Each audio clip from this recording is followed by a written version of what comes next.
Bienvenue au podcast Upika, le podcast pour les geeks de sport, où est-ce qu'on geek sur le sport avec d'autres geeks de sport. Cette semaine, on reçoit encore une fois Charles Castonguay, un des geeks par excellence en fait. Où est-ce que je voulais faire un question-réponse avec vos questions et lui poser pour avoir son input en fait sur ces questions-là. On a reçu plein de bonnes questions, puis ça en est suivi une conversation, en fait, où est-ce qu'on n'a pas eu le temps de répondre à beaucoup de questions parce que ça s'est transformé en classe de maître de Charles sur la musculation spécifique au sport d'endurance. Fait qu'on a commencé le podcast en parlant, premièrement, d'acclimatation à l'altitude parce que je revenais de 10 jours au Colorado. Et ensuite, on a posé une question par rapport à la spécificité de l'entraînement en musculation pour les sports d'endurance. Et là, on est parti sur vraiment quelque chose d'extrêmement passionnant et très, très pertinent pour moi et pour tout le monde qui écoute le podcast Upika, tout le monde qui pratique des sports d'endurance. Vous allez voir, vous allez ressortir de ce podcast-là avec beaucoup d'informations au sujet de l'entraînement en musculation. Fait que écoutez attentivement, prenez des notes, n'hésitez pas à arrêter le podcast, à réfléchir et à recommencer quand vous allez être capable d'assimiler encore de l'information. Le podcast est commandité comme toujours par Upika. Upika, c'est une compagnie de suppléments de sport d'endurance. On a notre premier produit, en fait, le Upika Endurance, qui est une formule tout en un pour vos sports d'endurance. On a là-dedans des glucides pour votre énergie. On a des électrolytes pour l'hydratation. On a de la taurine pour la création d'énergie. Tout ça dans des ingrédients de très grande qualité pour pas donner d'inconfort digestif, pour pas créer de problèmes de digestion. Allez voir au upika.ca pour plus d'informations et utilisez le code UPIKAPOD2023 pour 10% de rabais sur votre première commande. Sans plus attendre, je vous laisse avec cette conversation avec Charles Castonguay.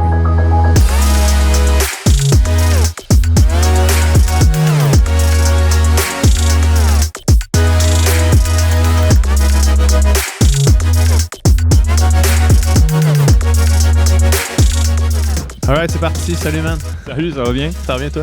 Oui.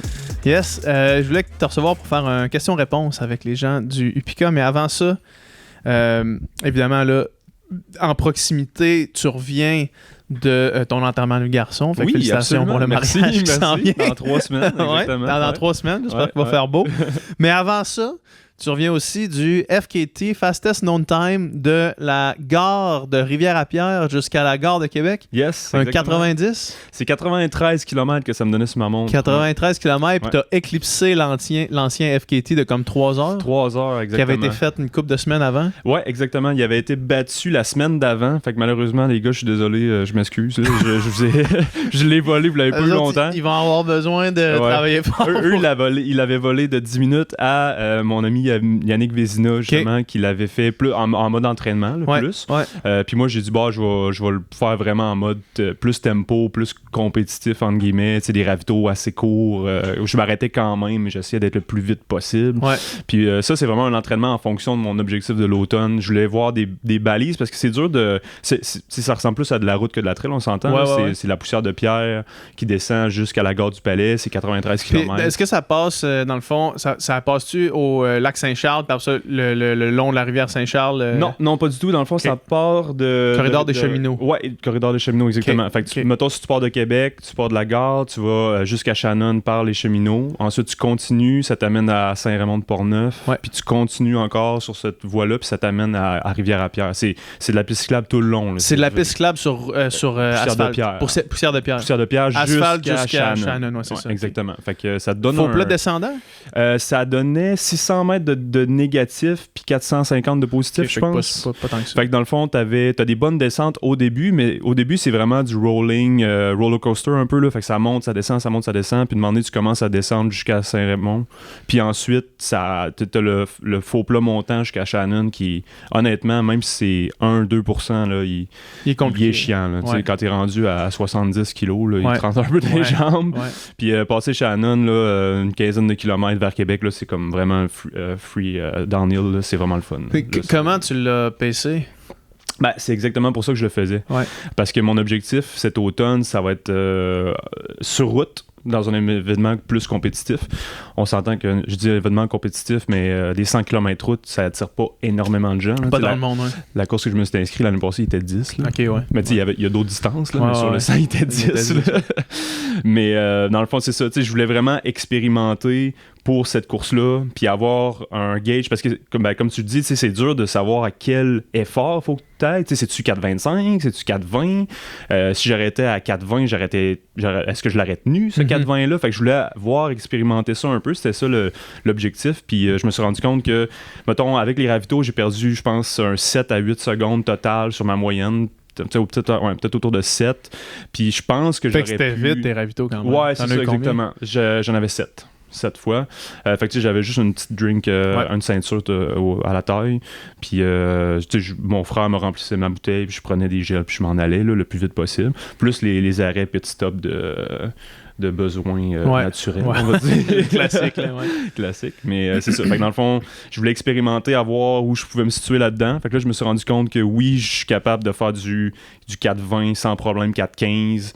Avec un bon entraînement, peut-être du 4,05, 4,010, 4,10. Là. Fait que je veux me rapprocher plus de ça. Le record du Québec, c'est 3,58 sur 100 kilos. Ça fait longtemps là, que ça existe. À moins que je me trompe. Le record du Québec, c'est 3,58 de pace. Sur 100, ouais. C'est qui l'a? Le record du monde, c'est 3,39. Ça a été battu il y a 2 semaines. Ouais, de quelques secondes. C'est Richard Chouinard, c'est un de mes profs d'université. Ah ouais, hein? Ça fait longtemps. C'était début 80, fin 70. 3,58, ça roule. Puis lui, il a fait ça là, en godasse, flat quasiment. Là, il n'y avait pas des plaques de carbone. Ouais. C'est quelque chose que, là, évidemment, si tu dis peut-être bien entraîné 4,05, 4,10, le 3,58, c'est quelque chose qu'éventuellement tu te dis, dépendant comment ça va se passer sur 100 km. Je pense qu'il faut que tu l'essayes à ce moment-là. T'sais. Je pense que, rendu là, la différence entre 4,5 ou 4 ou 3,58, honnêtement, ça passe, ça casse, tu l'essayes, puis il y a que pourra. L'année passée, avec des amis, Jeff Cochon, Guillaume Barry, on avait fait le tour de l'île d'Orléans. 67 kilos, on l'avait fait à 4 flats. 4 flats, ouais. Je me dis, bon, c'était très côteux quand même. 60 kilos avec du vent, ouais. Ouais, c'est ça. Fait que je me dis, bon, c'est quelque chose qui... Je pense que je me rapproche de ça, mais bon, je vais rester humble là-dedans. Je pense pas que je vaux ce que Richard a fait là, dans les années 80. Mais si je peux me rapprocher de 4,05, 4,10, je vais vraiment être content. Bon, genre un sub 7 heures, je serais vraiment, vraiment heureux. Là. C'est du stock pareil. Ouais, c'est du stock. Là. Puis quand tu passes à marathon, tu fais comme, OK, premier marathon, X temps, il en reste un autre. Tes marathons, ça a été quoi? Tu disais 3,05, 3,15? 3,05, 3,15, ouais. Puis c'est-tu parce que t'as fadé à la fin ou... Non, au contraire, j'ai les 3-4 derniers kilos, j'étais à 3,40, 3,45. Fait que j'ai vraiment kické la fin. Fait que c'est pourquoi la différence de 10 minutes, les ravitaux, puis... je te dirais ravitaux, puis le faux plat, Shannon. Ah ouais. Un moment donné, j'avais un pacer qui était avec moi, mon ami Guillaume Larose, puis un moment donné, il était en avant de moi, puis une chance qu'il était là parce que j'aurais probablement marché plus souvent. Là. Ah ouais, okay. J'ai marché une fois total dans tout, parce qu'un moment donné, je voyais plus la fin du faux plat, puis demander dans ma tête, il y a eu un twitch, j'ai fait OK, marche. C'est ça que ça fait, hein? Genre 10 mètres, puis repart. Puis on dirait que ça me fait tellement de bien, juste marcher 10 mètres, c'est comme... Je repars, je flambe en neuf pour. T'as pas de problème pour repartir. Là, non, c'est ça, exact. Fait que je l'ai fait. Je l'aurais pas fait, j'aurais été capable. Là, ça aurait été bien correct. C'était juste psychologique. Puis c'est beaucoup. Marathon et en haut de marathon, je trouve que c'est beaucoup dans la tête que ça se passe. Hein. Même à Boston, j'arrive de Boston aussi. Puis de moment donné, tu ralentis, mais tu serres les dents. Puis de moment donné, tu te rends compte que à la fin de Boston, il y a des grosses côtes. Puis je chantais plus mes jambes. J'étais déconnecté totalement, mais j'avançais encore en même vitesse. Tu fermes les influx qui quand ton cerveau, tu fais là, mon bas de corps n'existe plus. Là. Exactement. Fait que c'est ça. Fait que mon deuxième était un petit peu plus lent juste à cause de ça. Puis la fin, je pense qu'elle était quand même assez rapide aussi. Fait que vu que j'ai fini fort, je me dis j'ai encore de l'énergie. J'aurais pu aller plus vite au départ, mais c'est ça. Je voulais expérimenter, voir qu'est-ce que ça donnait. Là. Parce que j'avais déjà fait la distance dans le passé à l'île aux Coudres. Puis avec des longs ravitaux, j'avais fini à 5,20 de moyenne à peu près. Avec des longs ravitaux de 5, 10, des fois 15 minutes. Là. Fait que là, je voulais voir comme steady pace, qu'est-ce que je vais aller plus. Puis je suis bien content. Je suis vraiment content. J'aurais pu faire le 7 km d'extra, mais en même temps, j'ai fait un bon warm-up. ça me donnait 98 kilos à peu près. Mais de moment donné, honnêtement, quand ça fait 93... T'avais fini, là, puis là, t'es rendu... Le 2 kilos de plus, c'est comme... genre, qu'est-ce que tu fais, là? Tu t'en vas jusqu'au faux mouvement de prendre une brioche. Exact. Tu te dis, bon, je pourrais faire un beau chiffron, mais rendu là, tu t'en fous un peu, là, parce que, de moment donné, on dit que ça hante ta tête, mais de moment donné, quand t'as fermé ta montre, c'est terminé. On dirait que toutes les pensées que tu avais de faire le sang sont finies. Fait que c'est ça qui est arrivé, puis c'était bien correct. Quand t'arrives, puis tu pèses là, sur le bouton. Exact, le stop. Là, Puis nutrition, ça ressemble à quoi? Ça a tellement bien été. Je pense que c'est la course qui a le mieux été dans ma vie. J'ai pris, je pense, du 70-80 grammes à l'heure. T'étais sur le Morten, les gels Morten? Morten, Pika. J'avais un petit peu de chrono aussi. J'ai mélangé un peu tout ça. Je veux pas m'en tenir à une chose tout le temps, parce que je trouve des fois que ça vient me donner mal au cœur, justement. Fait que j'alternais les trois. J'ai mangé une barre NAC, j'ai mangé une barre chrono. Fait que c'est ça, j'expérimente un peu ça aussi, mais honnêtement, on dirait que... 60-70... Ouais, exact. Puis juste varier beaucoup, on dirait que ça a bien été. La seule fois que j'avais vraiment mal au ventre, je t'arrêtais, faire ce que j'avais à faire. C'était une crampe d'envie de chier. Là. Ouais, vraiment. Là, une bonne envie de chier. Puis après ça, c'était parti, puis mes jambes étaient revenues 100%, puis je suis reparti. Fait que j'étais beaucoup sur le liquide à la fin, parce qu'à un moment donné, ça vient à plus rentrer le solide pareil, là, à cette allure-là. Fait que beaucoup sur le liquide, tous les liquides possibles. Puis je suis bien content, honnêtement. Je pensais pas pouvoir... Parce que je m'étais pas tant entraîné gastro avant ça, là, marathon, mais c'est pas assez long pour dire que c'est un gros entraînement. Pas vraiment. Fait que j'étais content de voir que ça tenait bien, puis que je pouvais le faire sans... Parce que honnêtement, quand je fais des longs ultras, genre des 20 heures, 24 heures, c'est souvent ça qui vient me ralentir à la fin. Là. Puis comme beaucoup de coureurs, en fait. Exact, c'est ça, le nerf de la guerre. Là. Ouais, exactement. Tant mieux, man, tant mieux. Ça veut dire que t'es prêt. Puis là, l'entraînement continue. Là. Fait que là, j'ai pris un petit off. Avec mon bachelor, ça a donné bien, mettons. Là, j'ai recommencé ce matin avec du tempo. C'était le pire tempo que j'ai fait de ma vie, probablement. Sûrement.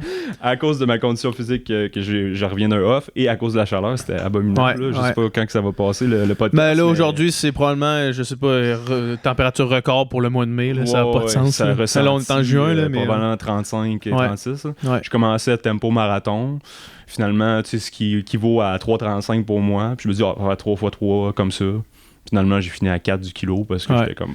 c'est sauvage, cette température-là, surtout que c'est comme la première fois de la saison. Puis à chaque fois, je me dis, ça va passer, ça va être bien correct. Mais à chaque fois, je finis déçu, puis j'ai vraiment été plus lent, mais c'est bien correct, là, c'est pas grave. Faut juste que tu l'acceptes. Faut que tu suives tes feelings, puis j'arrête pas de dire ça à des athlètes, puis à n'importe qui, mais je suis le premier à pas le faire, puis à essayer de maintenir mon pace, tu sais. C'est vrai, mais ça, c'est une vraie affaire. Puis de se fier à ses feelings, plus comme on se parlait avant, là, moi, c'est probablement quelque chose que j'aurais dû faire pendant mon build là, pour éviter les blessures, puis aussi mieux gérer mon truc, de mieux me fier à genre... Il me semble que ça file pas correct. Exact. Il me semble que ça file pas correct. Puis là, tu regardes ta montre, t'es off. Puis là, tu fais man, il me semble que là, je suis j'ai overpace, mais en même temps, mon pace, il est pas si over. Ouais, exactement. Puis il y a bien des études qui comparent, mettons, entraînement avec fréquence cardiaque, entraînement avec échelle de perception d'effort, lactate, puis que l'échelle de perception d'effort est tout le temps là dans les meilleures méthodes quand même, tu sais, pour les athlètes. Puis ça donne très bons résultats en compétition aussi. Fait que c'est quand même bien de savoir s'écouter aussi. Puis des fois, quand les facteurs environnementaux sont différents, comme la chaleur, pas fier à ton pace, des fois un peu moins à la fréquence cardiaque, mais juste au ressenti de OK, ça je sais que je peux tenir ça 42, 21, 10 là, ou peu importe là, c'est vraiment important de développer ça beaucoup. Je pense que c'est important de le faire quand tu commences, puis ensuite intégrer peut-être justement la fréquence cardiaque et tout ça. Mais c'est juste qu'il faut que tu sois honnête avec toi-même, puis c'est ça aussi. Mettons du tempo, 6 sur 10 peut-être, de la zone 1 c'est 1, 2, 3 max sur 10, VO2 max c'est 8, 9 sur 10. Là. Il faut que tu l'appliques. Tu sais. Ouais, c'est ça. Si tu te mens, il faut que tu saches c'est quoi aussi. Parce que quand tu commences, moi, c'est peut-être ça. C'est les gens qui commencent, ils ont l'impression que... Tu sais, mettons quelqu'un qui commence vraiment, qui fait juste commencer à faire de l'activité physique, il va avoir l'impression qu'aller jogger, c'est la mort en personne. Là, comme quand tu arrives au moment où est-ce que là, tu es à je sais pas, 170 de fréquence cardiaque, mettons, le monde qui sont jamais allés là vont faire « Hey man, je suis en train de mourir là. » Genre, ça, c'est 10 sur 10, tu sais, puis finalement, t'es comme à 6 sur 10. Ouais, exactement. Fait qu'il faut que tu l'apprennes un peu aussi. Ça prend du temps. Honnêtement, ça prend des fois des mois là, avant de développer ton feeling comme ça. Puis, tu sais, il y a beaucoup d'athlètes que j'entraîne justement qu'au début, je leur demande des feelings sur 10, t'as combien ressenti? J'ai aucune idée. 4, finalement, la fois d'après, ok, non, c'était 2 finalement. C'est un apprentissage, mais quand tu l'as bien développé, c'est un bon outil pour toi. Ouais, c'est ça, exact. Bon, ben, tombons dans les questions. Yes, il y avait une question qui je veux commencer avec ça parce que moi, j'arrive du Colorado, j'arrive de courir en altitude à 3000 mètres, puis après ça à 2300 mètres. Puis il y avait quelqu'un qui demandait c'est quoi les recommandations, puis qu'est-ce que la science dit sur l'entraînement en altitude. Yes. Parce que je sais qu'il y a plusieurs, juste au moment où est-ce que je quittais l'aéroport de Denver, il y avait un groupe de Québécois qui arrivait de Montréal avec leur stock de triathlon, puis qui, ça avait l'air d'être des age group là, qui venaient s'entraîner en altitude. Puis je suis sûr qu'il y en a plein qui écoutent le podcast que ça intéresse, tu sais, puis qu'il y a des camps comme ça qui sont organisés dans un peu tous les clubs de triathlon au Québec. Il y en a plein qui vont par eux-mêmes pour faire leur camp aussi. Exact. Fait que c'est quoi les recommandations? En général, je te dirais que pour avoir des bénéfices d'altitude, pour débuter, là, moi, je viserais là, de dormir à environ 1800, 1900, 2000 mètres. Ça, c'est quand même, quand tu commences, là, c'est quand même un bon range. Pour des expositions qu'on va parler minimalement, peut-être pour les très très débutants, un 10 jours minimalement. Là. Mm-hmm. Moi, je dirais plus 14. C'est comme un range minimal qu'on veut avoir pour avoir des bons effets au niveau de l'altitude. Puis certains athlètes, on étend jusqu'à 21 quand ils sont expérimentés, 28 jours même. Il y en a qui vont étendre encore plus que ça, mais là, il faut faire beaucoup de monitoring pour être sûr que la fatigue elle s'accumule pas trop. Ouais. Fait que je te dirais comme entre 14 et 21 jours, c'est quand même un bon range. À 10, c'est peut-être une belle expérience d'exposition, première exposition. Même sans dépasser 2000 mètres. En fait, c'est ça. Tu dors là, tu habites là, tu vis là, dans le fond. À cette altitude-là, tu peux faire quand même la majorité de ton aérobie. Fait que, les entraînements faciles, justement des cas de base de 1, 2, 3 sur 10. Tu peux faire des heures en masse là. Y aller progressivement, par exemple. Tu vas pas te taper un 4 heures la première journée que tu arrives là. Tu essaies de peut-être moins de fier à ta vitesse. Mettons, on parle de course à pied. Vitesse, pulsation, puis y aller vraiment feeling. Là, OK, normalement, là, je devrais faire en zone 1 du 5 minutes du kilo. Là, ça va du 5,30. Là. Je te le garantis, là, ça va descendre de vitesse. Puis il faut que tu l'acceptes puis que tu vives bien avec ça. Puis tu as les effets anyway. Tu vas avoir des très bons effets au niveau de booster justement tous les paramètres sanguins par rapport à ça. Puis dans le fond... Puis l'effet sur ton aérobie va être la même que tu sois à 5,30 ou à 5. Juste de vivre en altitude, ça l'amène cet effet-là. Fait que c'est sûr et certain. Là. Donc, on parle là justement de cette exposition-là. Donc, tu arrives là, tu fais ton entraînement majoritairement de volume à cette altitude-là. Je te dirais qu'en haut de 1600, ça vaut la peine. En haut de 1600, c'est quand même bien. Tu peux aller jusqu'à 3000 si tu veux, mais vas-y progressivement. Fais pas l'erreur d'aller faire tous tes entraînements. C'est l'erreur que j'ai faite. L'erreur que j'ai faite parce que ma blonde avait décidé de louer un Airbnb, elle avait pas trop regardé était à quelle altitude. Finalement, on était à Fairplay, qui est comme un des villages les plus hauts en Amérique du Nord. On est arrivé là à 3000 mètres, puis tout ce que tu dis là, j'ai fait cette erreur-là aussi. Je suis parti la première journée, j'ai fait 28 kilos, puis ça m'a pris 3 heures, puis j'étais dead comme un dead, puis j'ai été easy là, tout au long, puis à la fin, je me sentais un peu comme après 50 kilos dans un ultra. Quand tu commences à genre être un petit peu désir, à plus avoir d'énergie, je me sentais vraiment de même. Là. Ouais, c'est assez intense. Fait que, ce qui peut être intéressant de faire, c'est habiter haut au départ, redescendre, faire un peu d'entraînement en plus basse altitude. Mais mettons, ce qu'on faisait avec les skieurs quand je travaillais beaucoup avec l'équipe nationale, c'était les premiers entraînements, on descendait à 1000 mètres, puis on remontait à 2000. Fait que ça, c'était les 2 premiers jours. Les entraînements, c'était... Vous remontiez... Dans le fond, on les droppait sur vélo de route, vélo de montagne, ski à roulette. Eux remontaient par eux-mêmes. Eux remontaient à la maison pendant 2-3 heures, puis ils climbaient 1000 mètres. Fait que les 2-3 premiers jours, ça peut être ça. Puis ensuite, tu peux faire tes entraînements de zone d'aérobie plus en haut, justement, puis faire ton volume en haut. Mais vas-y progressivement sur la durée. T'es mieux de faire au départ, mettons, 2 blocs de 1 heure, 2 blocs de 2 heures, plutôt qu'un bloc de 4, 5, 6 heures en une shot. Fait que tu split, tu fais du doublé, c'est pas mal plus payant. Puis ensuite, quand tu commences à adapter je te dirais, là, ça dépend des gens, mais au bout de 4-5 jours, ben là, tu peux commencer à monter encore plus haut puis aller faire tes entraînements. Justement, tu peux partir de 2000, monter à 3000 sans problème. Puis tu peux commencer, c'est dépendamment de ce que tu as besoin de faire. Si tu as des courses en altitude qui s'en viennent dans ce range-là, parce qu'en trail, ça arrive, là, que tu as des courses à 3000, ben peut-être inclure un petit peu de tempo, mais vraiment léger, là, vraiment sous le seuil anaérobie, que tu es capable de parler encore, mais que tu fais une intensité de type là, 5, 6 sur 10 gros max au ressenti. Puis j'éviterais là, tout ce qui est VO2 max. Ça va te drainer bien trop d'énergie. Puis même au niveau du stress oxydatif, ça peut nuire à tes adaptations. Fait que je resterais vraiment dans une catégorie qui reste aérobie facile. T'sais. Puis ensuite, si tu veux faire du VO2 max, des entraînements beaucoup plus durs, des entraînements de piste, ben tu redescends à 1000 mètres, à 1200 mètres pour faire les trucs vraiment VO2 max, vraiment plus durs. Puis après ça, tu remontes pour faire ton volume encore une fois. Là. Fait que tu parles souvent les camps d'altitude, on parle pas de camps d'intensité de toute façon. Fait que tu peux faire une intensité aux 4 jours, aux 3 jours gros maximum, puis le reste, tu fais ton volume là, plus haut. Puis tu essaies de pas trop pousser la note justement. Là, puis est-ce que, en fait, physiologiquement parlant, c'est quoi exactement les adaptations qui se passent? Ben, la plus grosse adaptation que tu vas avoir, c'est au niveau de la production de globules rouges, qui va transporter les mitochondries, qui vont t'aider à oxygéner tes muscles plus rapidement et de façon plus efficace. Fait que dans le fond, l'altitude va permettre à ton corps de sécréter une hormone qui s'appelle le PO, là, comme on peut s'injecter, mais qu'on le fait pas justement parce que c'est illégal. Certains le font, mais Certains le font, mais on n'en parlera pas ici parce que ça va durer longtemps. Puis en fait, ça va augmenter la concentration de globules rouges dans ton sang. Fait que dans le fond, tu vas transporter plus d'oxygène à tes muscles et tout parce que le stress oxydatif externe fait que ton corps s'adapte pour essayer de transporter plus d'oxygène à tes muscles. Donc, tu vas avoir une meilleure adaptation. Quand tu vas revenir au niveau de la mer, par exemple, ben, tu vas avoir conservé ces adaptations-là pendant X temps. Il y en a que c'est 3 semaines, 4 semaines, il y en a que c'est 6, 8 semaines. Ça dépend des individus et de leur expérience de l'altitude en tant que telle. Là. Mais ces adaptations-là finissent par s'en aller. Oui, absolument. Ils finissent par s'en aller. Puis plus tu vas en faire, des fois, tu vas avoir des moins bonnes réponses. Un retour aussi, diminutif sur exactement. ça. Fait que là, il faut que tu ajoutes d'autres paramètres. Tu ajoutes de la longueur à ton camp. Peut-être ajouter un peu plus de tempo, justement.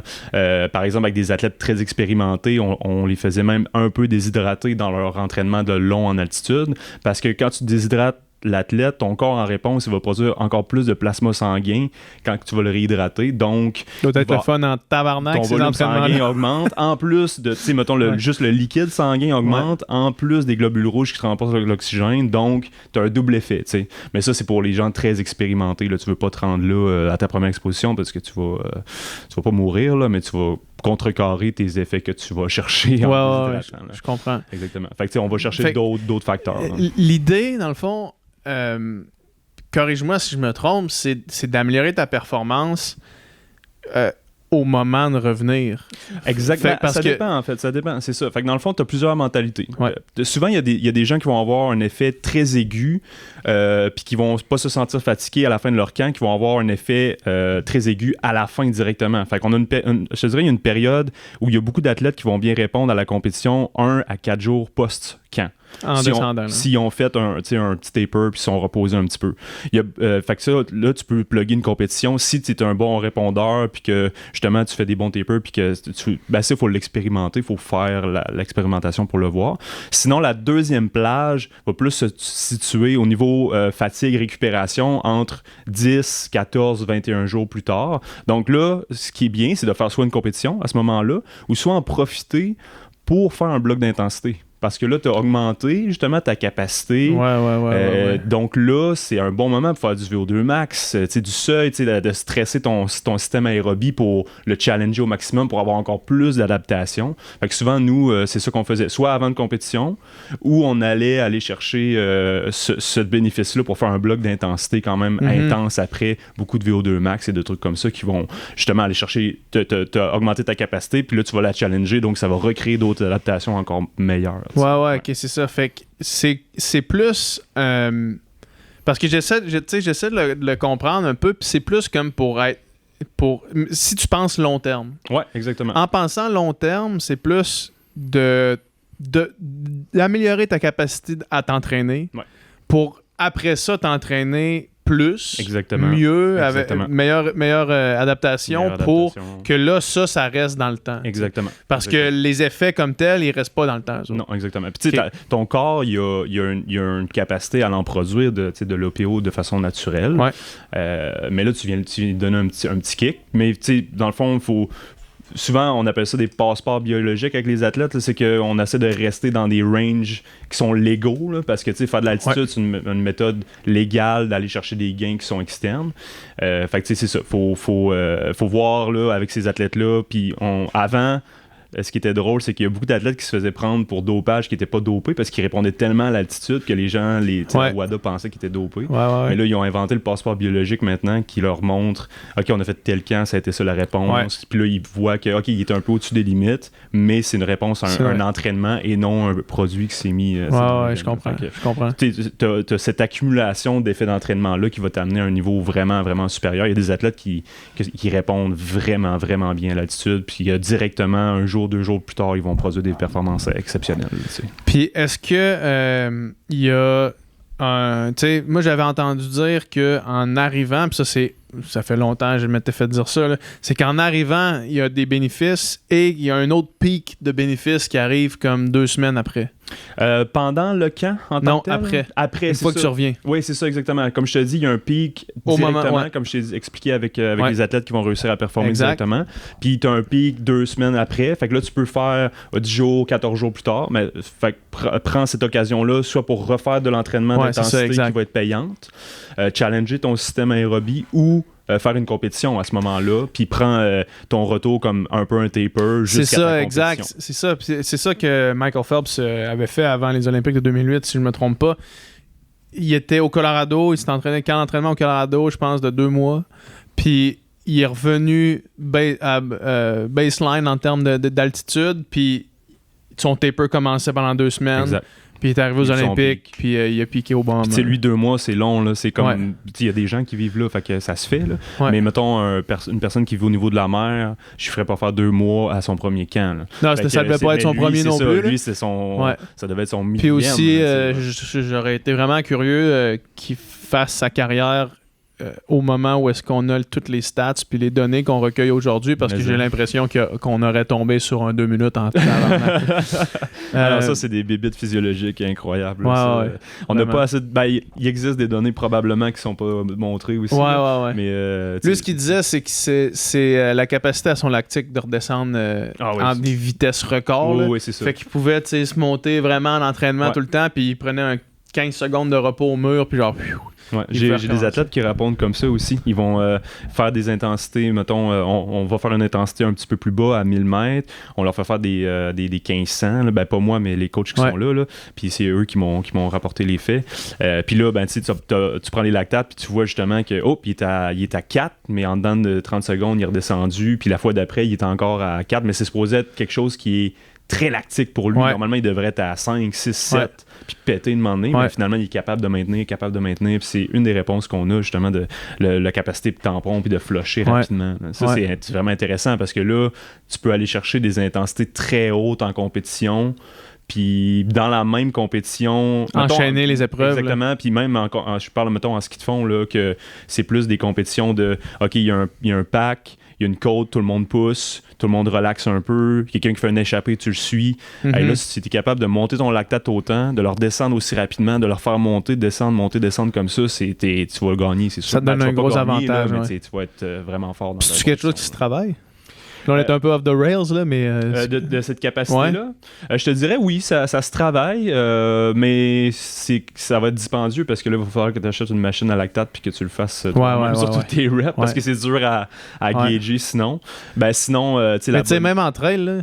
Même en trail, si t'es capable de pousser les uphill, puis quand ça redescend un peu, ton lactate redescend, puis tu le descends vite, c'est bon aussi. Exactement. Là. Fait que oui, tu peux entraîner ton système à ça. Tu sais, mettons les bons vieux 30-30, puis des affaires comme ça, au pire, pousse un peu plus ton 30 secondes, mais dans 30 secondes de récupère pour vrai, marche-le quasiment, repousse, remarche, repousse, puis ça va s'entraîner, c'est sûr et certain. Là, je suis sûr que David Jacker pourrait t'en parler davantage que moi, mais c'est sûr que c'est une capacité qui est bonne. Puis si tu veux habituer ton système à flusher le lactate, ben, du bon vieux entraînement au seuil, c'est quand même efficace aussi. C'est du continu lent au seuil. Puis pourquoi pas faire du seuil anaérobie, la limite où justement le lactate va s'accumuler bien trop. Puis aller faire des bursts là, mais revenir juste en bas, aller un petit peu à VO2 max juste en bas du seuil, VO2 max, puis alterner entre ces deux choses-là. Là, ça peut être intéressant. Là. Du fartlek un peu. Là, ouais, exact.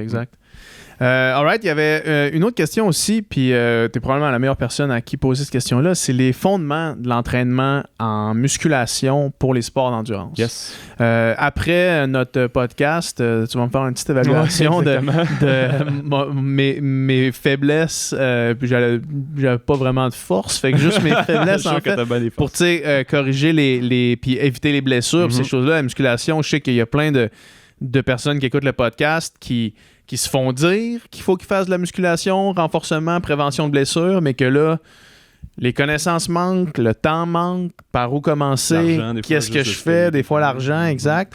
Fait que, tu sais quoi, que tu dirais, puis tu m'as dit que tu avais une bonne présentation à ce sujet-là. Je vais la laisser de côté un peu parce que je veux pas trop prendre ça. C'est ça que je disais tantôt, j'ai fait la même présentation à Athlétisme Canada il y a quelques semaines, fait que là, j'ai un gros document, fait qu'on peut faire ça très protocolaire si tu veux. Là. Non, pas protocolaire nécessairement, mais juste comme y aller, tu sais, les grosses lignes, puis peut-être des trucs concrets, là, pour que les gens puissent partir. Dans le fond, là, il y a plusieurs phases là, de la préparation. Dans la musculation, je veux dire préparation physique, là, parce que c'est comme ce qu'on l'appelle dans le jargon. Il y a plusieurs phases de développement qu'on veut aller chercher.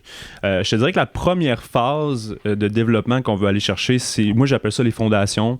Dans la vieille école, on disait plus l'hypertrophie musculaire, là, du range de 8 à 12 répétitions.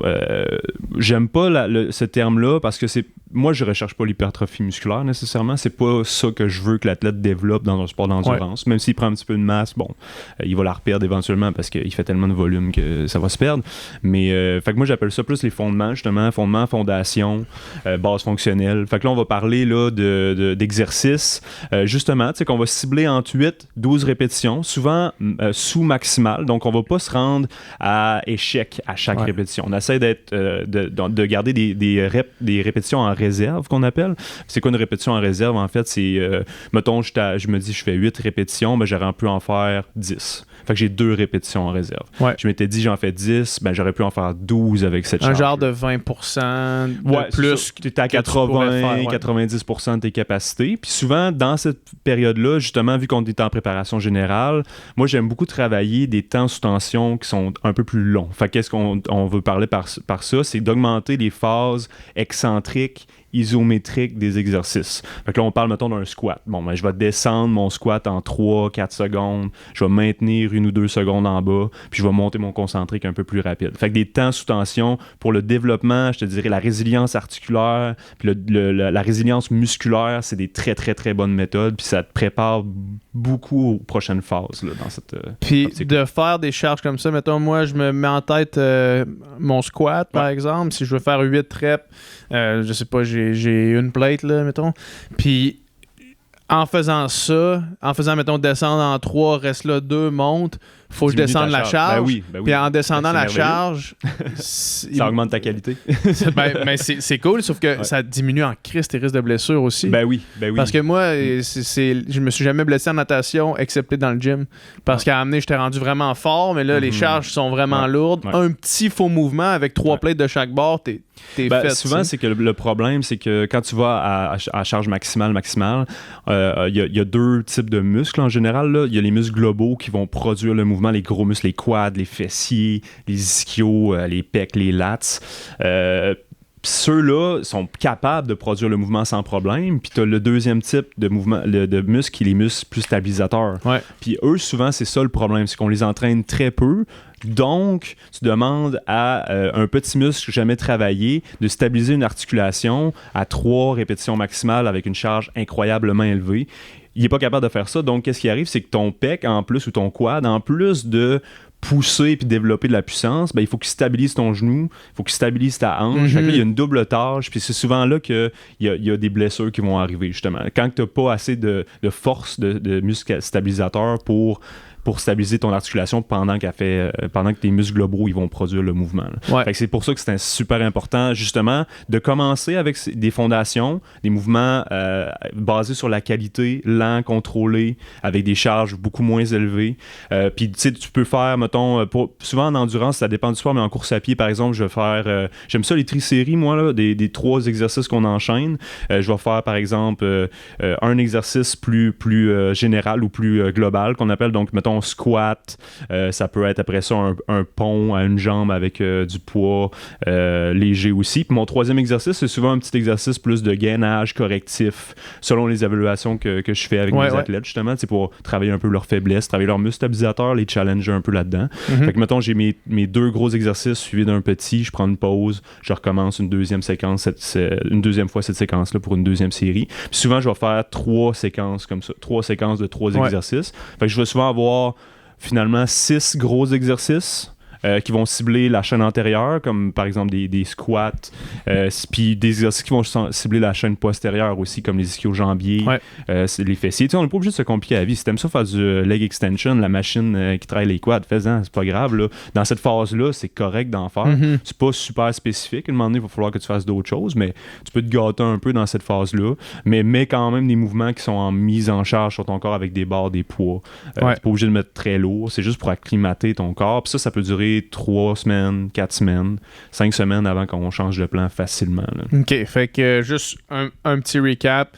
Des 8 à 12 charges sous-maximales, tu t'amènes pas à l'échec, puis assure-toi de travailler les muscles stabilisateurs en plus des gros mouvements qui sont compound. Là, Exactement. Fait que tu sais, des planches, des exercices d'équilibre sur un bossu, peu importe. Là, mixe ça avec quelques exercices. À la fin de ton entraînement, si tu veux faire 2-3 séquences d'abdos, des exercices d'abdos, tu peux les rajouter là. Justement, c'est un bon moment pour le faire. Là, puis à quel point c'est nécessaire ou c'est bénéfique de viser d'augmenter les charges à chaque semaine. Tu veux le faire à cette période-là, mais ça va jamais être ton objectif final d'être à l'échec. Fait que tu sais, théoriquement, mettons, sur ton squat, tu étais à, je sais pas, 50 kilos. Ben, la semaine d'après, mets 52, mais juste à cause de l'adaptation, tu devrais avoir la même perception d'effort. Fait que tu devrais être à la fin, par exemple, à 7 sur 10 de sensation d'effort, ce qui est déjà assez, avec une charge plus élevée. Puis c'est la même perception d'effort. Fait que si tu fais ta première série la deuxième semaine avec 50 kilos, je suis plus à 5.5 sur 10 comparé à la semaine passée, augmente-la à 7. Puis maintiens ton threshold, ton seuil à 7 sur 10 pour tous tes exercices, tu vas avoir ta réponse. Puis si ça fait augmenter tes charges, tant mieux. Puis si ça les fait diminuer, cette semaine diminue. Puis c'est pas grave. Puis dans un monde idéal, c'est combien de fois qu'on va en gym dans cette phase-là par semaine? Pour avoir des bénéfices 2 fois par semaine, pour voir les bénéfices de.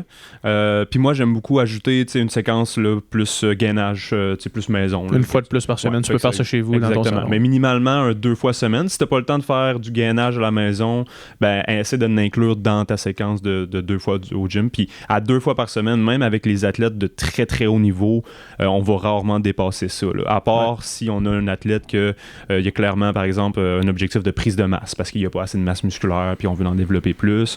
Mais sinon, 2 fois par semaine en endurance, c'est pas mal un standard, je te dirais. Okay.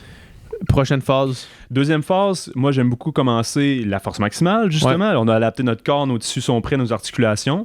Et introduction au saut aussi. Fait qu'on va parler de méthode contraste. Le contraste, pourquoi? C'est qu'on va enchaîner un exercice très lourd avec un exercice un peu plus explosif. Pliométrie, là. Oui, exactement, pliométrique. Donc on peut garder les mêmes exercices. Souvent, je vais en faire un petit peu moins de gros exercices parce que, mettons, je garde ma séquence de 3 exercices consécutifs. Je vais garder mon squat en premier. Puis je vais faire, mettons, là on parle de répétition de... si tu commences à faire de la force max, vise du 8, 7, 6, 5 répétitions. Si tu es un habitué, tu peux aller jusqu'à 4, 3. Mais vas-y progressivement. Commence pas à 3 RM après avoir fait du 8 répétitions sous max. T'sais, la première semaine fait du 6, la deuxième fait du 5. Dans la même séance, tu peux faire... Si tu fais 3 séries de squats, tu peux faire 6, 5 puis 4 en augmentant un petit peu ta charge à chaque fois. Fait que ton premier exercice, ça reste un exercice de force max. Ton deuxième exercice, tu vas le contraster avec un exercice un petit peu plus dynamique, justement. Donc là, on parle de... Ça peut être un box... Tu sais, des exercices, je te dirais, quand même pas trop complexe pour commencer. Fait que des exercices de box drop, tu sais, qu'on est sur une boîte puis qu'on va juste atterrir à terre, juste absorber le saut. Ça peut être un box jump, justement, tu sais, de sauter sur la boîte, redescendre à pied. Atterrir à terre puis bouncer tout de suite. Tu peux bouncer aussi tout de suite. Tu sais, des exercices pas trop compliqués, pas trop de sauts de haie, de déplacements latéraux, de trucs intenses pour commencer. Fait que juste pour habituer ton corps à la réception d'impact. Si t'es déjà habitué, ben pourquoi tu le fais pas dans la fondation aussi, ça un petit peu, tu sais, mets une coupe de sauts de réception pour t'habituer. Mais si tu commences, ben intègre cette première phase-là. On parle pas de temps de réaction rapide, on parle vraiment dans ces exercices plus sauts, puissance, pliométrie, on parle de capacité à réceptionner. Fait que réceptionner les sauts, décélérer le corps, puis dans la prochaine phase, on va apprendre au corps à accélérer le corps après, accumuler l'énergie pour la réaccélérer, puis peut-être avoir des temps de contact au sol qui vont être très courts. Là, on veut vraiment absorber l'impact. En trail, c'est quand même assez pertinent aussi. Ouais. Sur route, peut-être un peu moins, mais c'est juste pour avoir une phase de développement qui est un peu plus intelligente. Fait que dans cette phase-là, on va faire, mettons, je reprends mes 3 séquences d'exercices, ben, je peux avoir squat, box drop, avec un exercice de gainage, je fais 2 à 3 fois cette séquence-là. Puis j'ai 2 autres séquences comme ça au choix que je peux décider. Ça peut être des ponts avec barre, des hip thrusts, puis la 3e séquence, ça peut être deadlift, pourquoi pas, exactement. T'sais. Fait que là, c'est important de diminuer peut-être la quantité d'exercices, des gros exercices, en sélectionner 3, 4, avec un petit contraste de puissance ou de réception de saut, comme je dis, qui vont être un peu moins complexes, pas trop compliqués pour commencer. Upgrader un peu la difficulté de ton corps. Des fois, garder le même exercice, mais apporter un petit twist.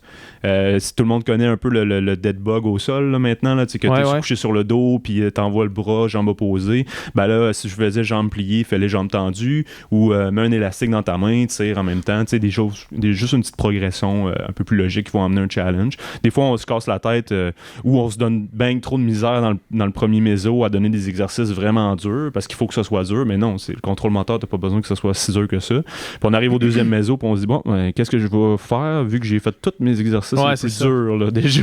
Tu rajoutes des affaires.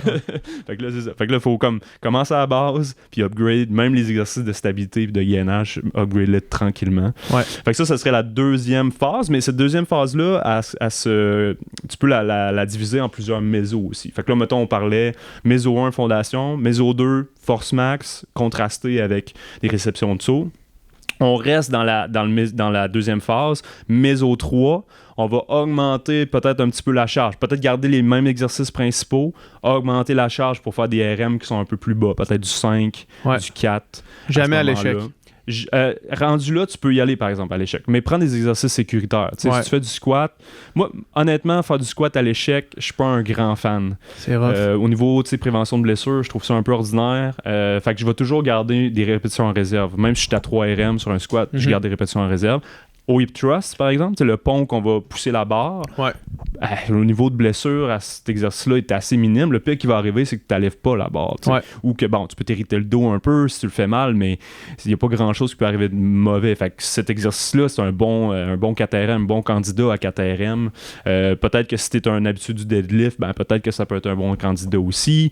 Même du single leg deadlift. Il y a plein d'exercices qu'on peut penser.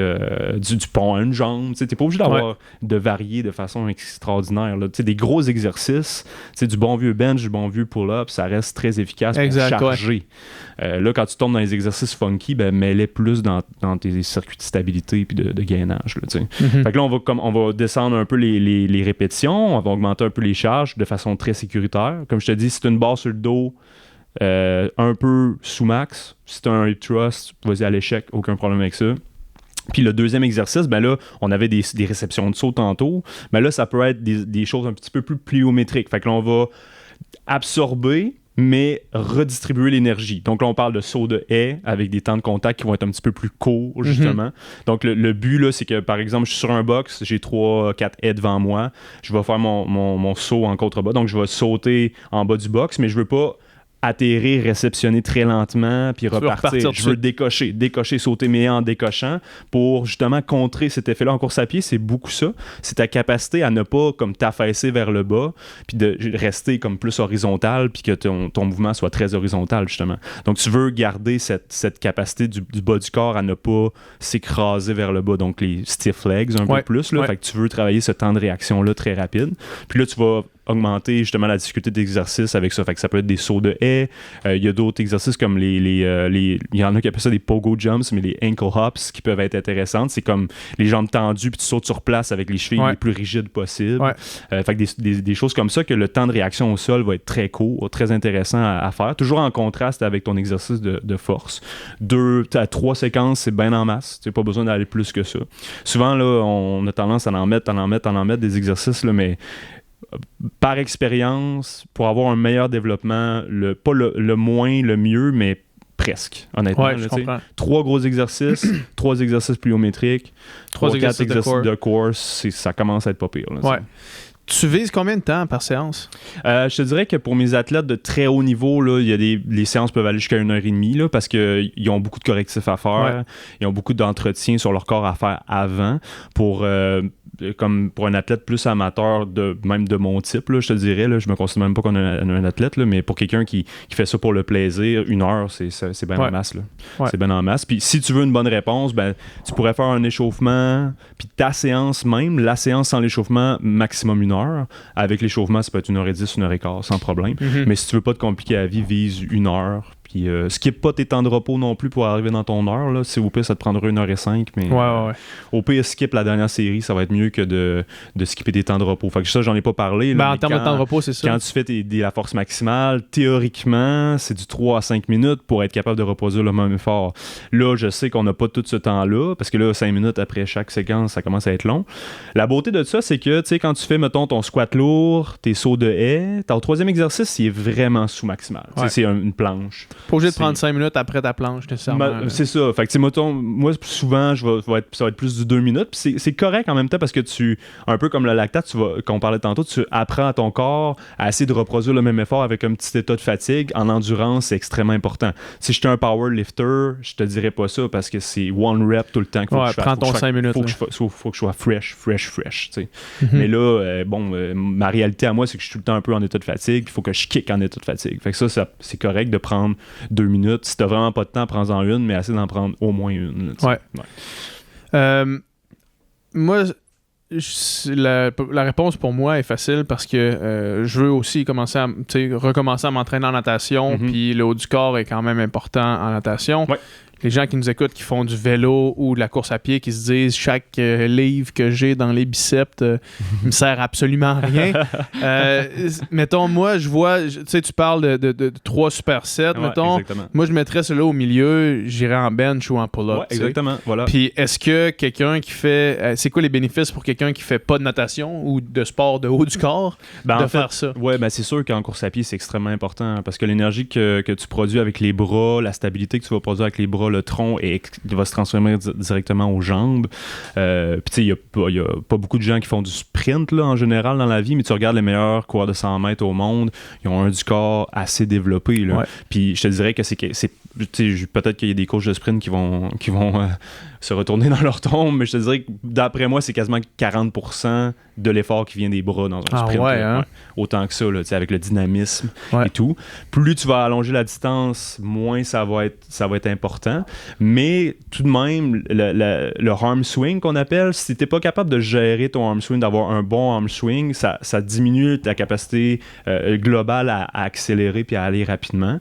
Et l'énergie qui est produite par les bras dans ton arm swing, si tu n'as aussi pas un bon tronc pour le supporter, ça va pas se transférer bien à tes jambes. C'est pas comme... Le corps n'est pas déconnecté, jambes, tronc, bras, puis c'est des affaires différentes. C'est toutes des chaînes qui s'interrelient. Quand tu lèves ta jambe vers l'avant, le bras opposé vient se croiser. C'est ta chaîne croisée oblique antérieure qui produit une énergie pour la redistribuer vers l'arrière et tout. Donc, c'est toutes des synergies musculaires qui sont très impliquées. Puis si tu entraîne de façon, je dirais pas sous-maximale, mais tu négliges une de ces parties-là, ben l'autre, faut qu'il compense pour en produire plus. Par exemple, l'adducteur, quand ton pec opposé est pas assez fort, ben il va travailler pas mal plus fort, puis peut-être que tu vas l'irriter à l'ongle, puis ton oblique aussi de l'autre côté. Fait que tu sais, c'est bien quand même d'impliquer ton haut du corps dans ton entraînement. Puis tu sais, dans des phases un petit peu plus tardives de l'entraînement, quand je veux diminuer la charge totale sur l'athlète, souvent je vais mettre plus de haut du corps pour varier. Puis souvent, les athlètes, ils voient beaucoup de bénéfices à avoir plus de haut du corps dans leur entraînement. Puis souvent, ils m'en demandent, puis ils disent « Ah, j'ai pris le plan de l'autre qui en faisait parce que je voulais en faire plus. » Puis c'est correct, je les chicane pas parce qu'ils voient les bénéfices de faire plus de haut du corps. Ouais. Ils trouvent que ça n'affecte pas leur capacité à sprinter après sur la piste. Pas de problème avec ça. Ils trouvent que c'est une lacune, faisant un peu plus. Mais souvent...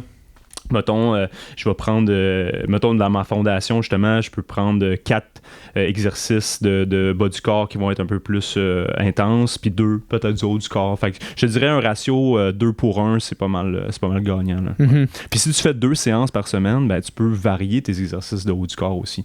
Pourquoi? Tu peux faire du bench une fois, faire du tirage l'autre fois. Fait que ça, c'est bien à varier. Tes gros exercices de bas du corps, tu peux les garder similaires si tu veux. Là, ouais. Là, c'est vraiment une mini sous-question, là, mais en termes de pull-up, si tu fais ta phase de fondement et tu n'es pas capable de te rendre à 8 à 12, tu mets un bend. Pour être capable de te rendre ou tu te rends jusqu'à plus être capable? Fais les tractions verticales à la poulie. Il y a les poulies qui sont là assises là, que tu peux... ou même une grosse TheraBand, une grosse élastique qui va te permettre de faire ça exactement. Puis ça va t'aider énormément dans ton soulevé. Là. Ouais. Quelqu'un, mettons, qui essaie de placer son training avec ses muscles. Mettons, là, on a établi 2 fois 1 heure par semaine, ce qui n'est pas la fin du monde pour les bénéfices que ça rapporte. Mais comment les placer, quand les placer, parce qu'il y avait une sous-question qui avait été posée aussi, c'est comment s'assurer que les trainings en muscu ne t'éclatent pas les jambes pour ton training de tempo ou pour pas que ça nuise à ton entraînement comme tel. Là, il y a plusieurs façons de le faire. Je te dirais que dans la phase de fondation, la première phase, je mettrais quand même un accent plus important sur la musculation. Puis souvent, c'est une période où tu n'as pas des grosses intensités de track, de PAM et tout. Tu fais du seuil, tu fais du long volume. Fait que ça, c'est un bon moment. Mettons, on prend un horaire hebdomadaire, là, mais je te dirais comme lundi, fais ta muscu. Le mardi ou mercredi, tu peux aller faire ton tempo. Même si tu as les jambes un peu cassées, c'est correct pour cette période-là. Après ça, tu pourrais faire un autre muscu comme le jeudi, puis faire ton autre intensité comme le samedi. Ça serait un bon mix, je dirais. Puis quand tu arrives dans les périodes de force maximale, souvent, le plan va faire que tu vas augmenter ta vitesse, puis tu vas faire des choses plus intenses sur la track. Fait que là, on favorise un petit peu plus les entraînements de vitesse ou de VO2 max sur la track. Fait que là, on tomberait à du lundi intensité. Le lendemain, on ferait notre force maximale. Même si c'est un petit peu en état de fatigue, ben, malheureusement, à un moment donné, il faut prioriser. Faut couper quelque part. Il faut prioriser. Puis la priorité, ça devient tes entraînements sur la piste à ce moment-là. À moins d'une particularité qui fait que non, là, mais je prioriserai quand même mon entraînement sur la track. Le mardi, je ferai ma muscu. Mercredi, peut-être un peu plus mollo. Dépendamment d'où tu vas placer ton autre intensité, ben là, tu peux faire soit intensité jeudi, muscu samedi ou vendredi, puis la placer un peu plus en deuxième. Il y a une autre méthode qui est intéressante, puis ça, c'est pas donné à tout le monde parce que pas beaucoup de gens qui ont le temps d'envie de faire ça, là, mais c'est de faire une bonne intensité le matin, d'avoir un 6 heures de repos, 4-6 heures de repos, faire ta musculation le soir. Fait que là, tu viens combiner intensité, t'es fresh, un peu en état de fatigue pour ta force, mais quand même qui va être payante. Après 6 heures de repos, normalement, 6-8 heures, tu n'en masses. Pas encore le temps des courbatures. Exactement. Fait que là, t'as mardi mollo, mercredi mollo, t'as un autre intensité le jeudi. T'es pas obligé de refaire le même système. Tu peux mettre ta muscu le vendredi, le samedi. Mais je te dirais que dans la phase, justement, qui devient un peu plus critique, là, on essaie de mettre la force en deuxième. Là. Puis l'inverse, est-ce que l'inverse est possible aussi de faire pas d'intensité, mais mettons qu'il faut que tu rentres du millage dans ta semaine, peu importe le sport, là, de faire ta muscu le matin, prendre 6 heures puis faire un jog zone 1, zone 2, relax le soir. Ouais. Est-ce que c'est bénéfique ou oui, les adaptations vont être quand même assez bonnes. L'erreur qu'il ne faut pas faire, c'est souvent de faire une longue avant ou après la muscu directement. Fait que là, tu vas un peu contrer les effets justement du développement neural que tu as là, en musculation. Fait qu'essaie de l'éloigner un petit peu. Si tu fais un warm-up puis un cool-down de 1 kg, c'est bien correct. Là. Mais si tu veux le développement maximal au niveau neural de ta séance de muscu, ben, t'es mieux de la faire isolée de ta longue, mais les deux sont possibles. Si tu fais 6 heures entre les deux, même que tu vas être peut-être moins raqué que si tu as fait le lendemain, je te dirais que minimalement 4 heures entre les deux. 6 heures, c'est encore mieux. Mais oui, c'est une combinaison qui peut être possible. C'est sûr que je ferais pas un 30 kg après avoir fait le matin ma muscu, mais je peux aller faire un 10-15 sans problème. Là, mais t'es en train de me dire que moi, quand pendant 10 ans, je faisais 1h30 de muscu en salle d'entraînement, puis qu'après ça, j'arrivais dans le vestiaire, je mettais mon casque, mes lunettes, puis je m'en allais tout de suite à la piscine. T'es en train de me dire que c'était pas optimal, ni pour mon entraînement en muscu, ni pour mon entraînement en piscine. Non. Ben, tu sais, des fois, c'est des questions de temps, de philosophie. Ouais, mais là, c'était pas de temps, par exemple. Je te garantis que c'était pas une question de temps. Parce que, tu sais, moi, je connais des sprinteurs qui vont faire ça. Ils vont faire un entraînement de track. Pas trop intense, puis là, ils sont déjà réchauffés, ils viennent faire 3-4 lifts dans la salle, c'est correct, c'est des deux courtes sessions back-à-back. Les deux sont quand même assez maximisés, mais c'est sûr que si tu poussais de la fonte comme un innocent, puis après ça, tu vas faire une séance d'intensité directement après, tu t'es drainé neural pas mal, fait que je suis pas sûr que, tu sais, c'est bien beau comme le VO2 max et tout, mais le cerveau, lui, il est fatigué aussi de temps en temps, central. Beaucoup de monde qui aurait intérêt à entendre ce discours-là. En tout cas, c'est ma philosophie. Ouais, non, je comprends. Il y a bien du monde que des fois, tu veux créer de la fatigue aussi. Fait que je connais pas l'intention de tous les coachs dans le monde. Puis il y en a que peut-être qui ont des bons fondements, puis qui font ça, puis ils ont l'intention de créer une fatigue pour faire surcompenser l'athlète. Mais si c'est dans un bloc d'entraînement régulier, c'est quand même tough. C'est quand même tough sur la récupération. C'est pas optimal pour les deux. Mais il y a peut-être des bonnes raisons de le faire. Je comprends. Je comprends que tu t'avances pas à juger les intentions des entraîneurs. Puis c'est ça. Puis là, on arrive à la dernière phase finale. Fait que là, ta phase 2, elle peut durer 2-3 mésos, dépendamment de ton imagination. Si tu veux l'étirer, se faire 3 blocs de 3 semaines, 2 blocs de 4, 2 blocs de 6, peu importe. Puis ta dernière phase, ça serait ta phase de maintien qui peut durer un bon 4 semaines, 3 semaines. Puis là, tu vas tomber peut-être à une muscu par semaine avec des exercices connus, des charges qui vont être un peu plus sous-maximales. Fait qu'on reste en RM, on reste en répétition maximale. Par exemple, je vais faire un 6, mais je vais regarder 1-2 répétitions de réserve à chaque fois pour tous les exercices. Juste pour bien stimuler, mais pas créer de fatigue neurale trop intense, puis maximiser ma récupération pour ma compétition. Fait que on garde pas mal la même quantité d'exercices, diminue un petit peu tes charges, 90% des charges, fais ton 6 répétitions un peu plus facile. Le but, c'est que tu sortes de la salle puis que tu sois pas autant drainé que pendant tes séances de force maximale normales. Parce que, tu sais, ça, c'est des 24-48 heures de récupération optimale, tu sais, je veux dire. Puis là, peut-être que, justement, tu veux récupérer plus pour ta compétition qui s'en vient. Puis en général, je dirais ta dernière séance de force, avant une compétition pas importante, je dirais 7 à 10 jours, idéalement 10 jours. Pour une compétition très importante, très très importante, tu peux même pas en faire pendant 2 semaines, tu vas quand même garder tes acquis. Moi, il y a des athlètes des fois qui en font pas 3 semaines. Puis théoriquement, dans la littérature, tu vas garder quand même environ 90% de tes acquis quand même après 3 semaines sans en faire. Là. Et puis, dans le fond, c'est ça. Ce bloc-là arrive quand l'entraînement pique. Quand ton bloc d'entraînement spécifique à ton sport pique pour... mettons qu'on prend le fameux 4 mois de build-up pour un entraînement où c'est comme chaque mois augmente, le troisième, le dernier, c'est le taper. Ça arrive un peu dans le... Dans le 3... en fait, dans le fond, c'est que ça dépend de ta fatigue, ça dépend de plein de facteurs, mais le maintien, je l'amènerais comme dans la fin du troisième, début du taper. Ton taper, c'est 2 semaines, 3 semaines, peu importe combien de temps fait, 10 jours. Mais ta dernière phase, c'est dans la fin de ton dernier bloc avant ton taper, je te dirais. Tu sais, quand je te parlais, je pense, la dernière fois, puis je pense que c'est toi, corrige-moi si je me trompe, mais quand je disais le nombre de fois que j'ai entendu du monde dire j'ai chié mon taper dans l'histoire de ma carrière de nageur, une des raisons pour lesquelles j'ai chié le plus de taper, c'était ça, parce que on avait un suivi qui était vraiment top au niveau de la muscu, mais ça se parlait pas, tu sais, en termes de notre préparateur physique, puis notre coach, il n'y avait pas beaucoup de communication, ou du moins s'il y avait de la communication, il y avait trop de bruit pour que ça se passe bien, là.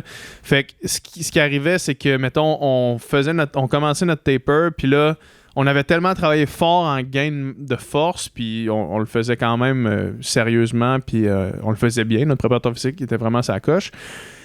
Sauf que là, quand on arrivait dans le taper, mettons, on faisait 3 semaines, puis là, on arrêtait de faire la muscu, mettons, puis j'arrivais à mes compétitions, puis je me sentais flat. Mettons, 3 semaines là, de pas de muscu, je me sentais faible, pas fort.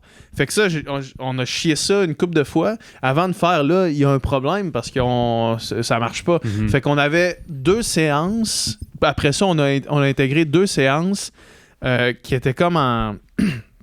des tout petits, vraiment pas beaucoup de reps autant de force max à genre 1 semaine et demie, 2 semaines de notre entraînement, là, de notre compétition, excuse-moi. Fait que c'est quoi ça dit ça en termes de tes dernières séances, mettons, en termes de pourcentage de reps puis de charge? En fait, là, tu sais, je te dirais qu'en termes de mettons, on parle bon, j'ai mes 3 supersets, mes 3 séries que je parle là, depuis tantôt, mes 3 exercices. Mon premier exercice, s'il est justement en force maximale, là, je suis dans une phase de maintien, fait que ça devrait être un peu plus facile. Mettons que c'est du squat, je veux faire 6 répétitions, moi, je dis toujours à l'athlète, on garde au moins une rep de réserve ou 2. Mais on va favoriser une meilleure phase concentrique. Fait qu'on essaie d'être un petit peu plus rapide sur nos phases concentriques. Fait que mettons, quand je remonte mon squat, je vais être un petit peu plus explosif. Puis je vais couper la quantité de gros exercices dans le maintien. C'est sûr là, que si j'étais à 4, je vais tomber à 3. J'essaie de réduire un petit peu juste pour avoir une bonne stimulation neurale. Puis comme je te disais tantôt, l'objectif, c'est de pas générer de fatigue, mais de stimuler ton nerveux le plus possible. Parce que la force max, c'est ça que ça fait. Ça va pas te faire prendre beaucoup de masse.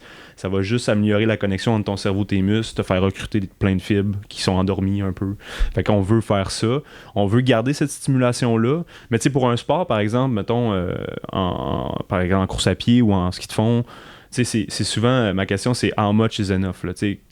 Combien c'est assez d'en faire pour avoir cette bonne stimulation-là? C'est ça. Moi, je pense que de t'en tenir à 2 gros exercices de bas du corps, le bas du corps dans ton maintien à 90% avec des 5 RM, mais avec des répétitions de réserve, bien sûr, là, 90%, c'est en masse. Là. Peut-être juste un saut pliométrique là-dedans au lieu de 3, peut-être couper un gainage là-dedans. Fait que finalement, tu avais 9 exercices dans ta séance, tu te retrouves avec 7, puis avec 90% des charges dans pas mal ça. Puis comme tu le faisais un peu 10 jours avant, c'était encore un bon moment de le faire. Puis il y a beaucoup d'athlètes qui réagissent très bien à pas d'en faire pendant 3 semaines. Fait que ça, c'est vraiment comme personnel à l'athlète selon ta typologie, ta génétique, ton état de fatigue. Fait que il n'y a pas une recette magique pour tout le monde. Si tu veux être safe 10 jours avant, c'est vraiment bon. Il y a des athlètes, des sprinteurs qui peuvent faire 7 jours avant, 5 jours avant, sans problème. Mais pour quelqu'un d'endurance, c'est des fois moins le cas, je te dirais. Là. Ouais. Puis, pour finir sur ça, puis en fait, pour finir, là, on va prendre d'autres questions à un autre moment donné. Là. Mais après, tu viens de faire la compétition, puis là, off-season ou du moins une période de coupure avant de repartir sur un autre build pour quoi que ce soit. Combien de temps tu prends off? Tu peux-tu recommencer tout de suite après ou faut que tu laisses... En muscu, tu veux dire? Ouais. Tu sais, là, ça dépend de si c'était une compétition A, si c'était une compétition B, plus secondaire. Moi, je te dirais de prendre au moins un 5 à 10 jours peut-être pour te reposer juste au niveau neural, c'est important. Puis après ça, si c'était une compétition B, par exemple, juste une préparation, puis ta compétition A est dans un mois, même un mois et demi, 6 semaines, là, on appelle ça des phases de rappel. Fait qu'est-ce que tu vas faire, c'est aller reprendre un de tes mésos 2, 3, 4 où tu avais de la grosse force max, puis le réinsérer pour 2 semaines, pour 3, 4 séances, avant de retomber sur ton maintien que tu as déjà fait avant. Fait que on va faire un rappel pour aller retrouver certains acquis que mettons, à ta compétition B, tu as peut-être descendu à 90% de tes capacités. Mais là, on va aller rechercher un petit pic à 95-100, puis on va te refaire un petit maintien 2-3 semaines avant.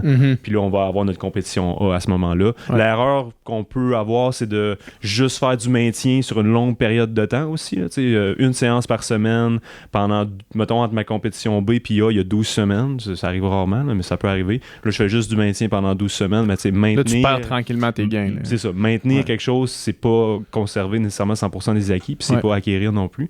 Fait que là, pendant cette phase-là, va reprendre un de tes vieux mésos, refais un bloc, 3 semaines, 4 semaines, ou juste 2-3 séances même, ça peut être vraiment bénéfique, puis retombe sur du maintien avant ta compétition. Là.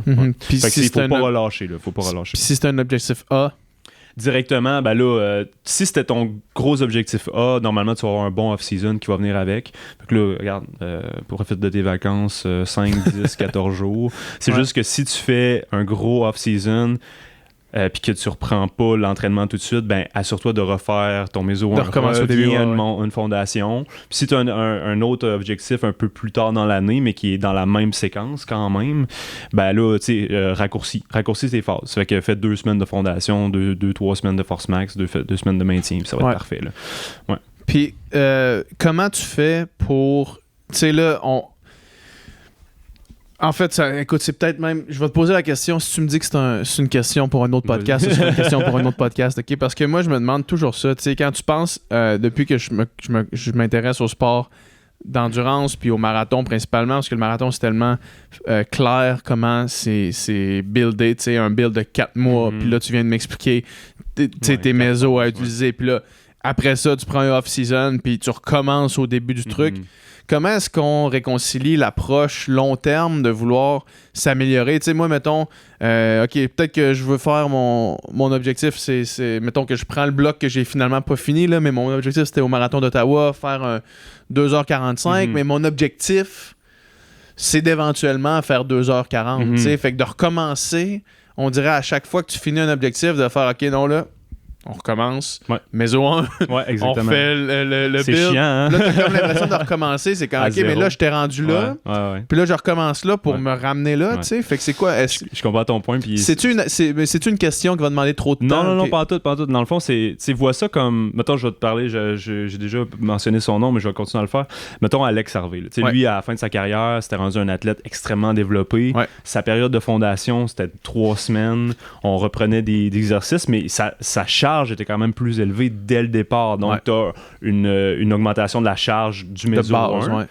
En plus de la complexité des exercices secondaires qui était déjà à un niveau supérieur. Fait que, mettons, son gainage de petit deadbug au sol, il était déjà bien plus tough au méso 1 parce qu'il est capable d'en prendre déjà. Donc, tu vas réduire ces phases-là au niveau de la fondation, on va dire. Là, tu vas la faire la plus courte possible. Pour un athlète qui commence, là, tu peux faire du 8 semaines de fondation, puis c'est bien correct. Pour un athlète très expérimenté, tu vas réduire ça.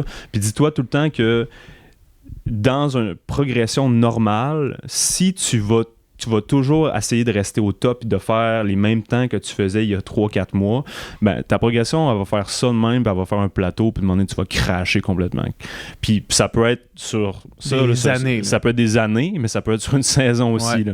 Qu'est-ce qu'on veut rechercher avec l'entraînement? C'est toujours un peu du roller coaster vers le haut. Là. Mais qui finit tout le temps par monter. Là. Parce que, avec un net dénivelé positif. Un net dénivelé positif. Fait que, oui, tu vas te désentraîner pour te reposer, pour mieux t'améliorer après, pour te désentraîner, te reposer, puis aller chercher des coches supérieures. Si tu penses que ta progression elle va être comme ça tout le temps, ça arrivera pas. Ça arrivera pas. Puis si c'est l'est, c'est qu'à un moment donné, ça va aller dans la même direction de l'autre côté. Fait que, donne-toi des périodes de repos, récupère. C'est chiant de retomber au méso 1, mais les athlètes olympiques, ils le font tout. Là. Fait qu'il faut être conscient de ça. Là. À chaque début de saison, dépendamment de ton expérience, ben, tes fondations, ça peut être plus long, plus court.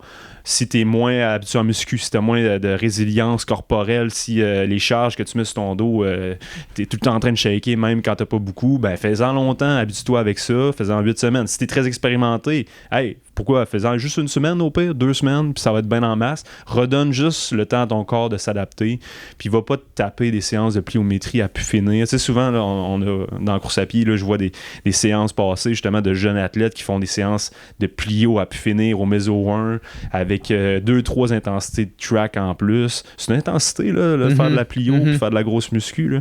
Fait que, tu sais, mets ça mollo au début, place ça bien, puis après ça, tu vas pouvoir en mettre une autre couche. Fais juste laisser à ton corps le temps de s'adapter intelligemment. Puis plus tu vas être expérimenté, plus ces phases-là vont raccourcir d'adaptation, plus tu vas pouvoir les mettre dures, ces phases d'adaptation-là. Tu vas augmenter tes charges pour les mêmes exercices. Tes exercices secondaires vont être plus durs encore déjà. Puis ça va bonifier encore plus tes phases de contraste, de force maximale, de pliométrie. Au début... si t'es très expérimenté, tantôt je parlais de réception de saut, ben skip-la cette phase-là, passe tout de suite à la plio si t'es déjà un très bon athlète qui est habitué. Mais si tu le fais pas, ben sois conscient que si t'es débutant, ben tu vas peut-être te blesser à ce moment-là. Ça va pas maximiser tes gains. Fait que c'est toujours en fonction de maximiser tes gains pour les prochaines phases sur un méso, sur une année, sur 10 ans, sur 15-20 ans aussi. Les athlètes olympiques, on les entraîne sur des phases de 4 ans. On les planifie 4 ans à l'avance, qu'est-ce qu'on veut faire avec eux. Puis c'est planifié d'avance toutes ces phases-là qui sont très modulables avec le temps, bien sûr. Là, c'est un plan annuel puis un plan olympique, mais il faut être conscient à très long terme où on veut s'en aller. Puis c'est pas en skippant des étapes qu'on y arrive souvent. Là, ça prend 6, 8, 10 ans à bâtir un athlète, peu importe si t'es olympique ou si tu es amateur, si tu veux atteindre tes meilleures performances à vie, sois patient parce que ça sera pas... Tu vas peut-être faire des bons résultats dans la première année, mais si tu es patient, puis tu es vraiment sérieux, puis t'aimes ça, puis tu fais bien les choses, attends dans 5-6 ans, tu vas voir, ça va être encore bien plus hot. Là. Ouais. Merci beaucoup, man. Puis écoute, on va garder d'autres questions en banque. Puis, si jamais vous avez des questions, écrivez au Epica Podcast sur Instagram, puis on va les prendre. All right, merci, Salut. man. Bye.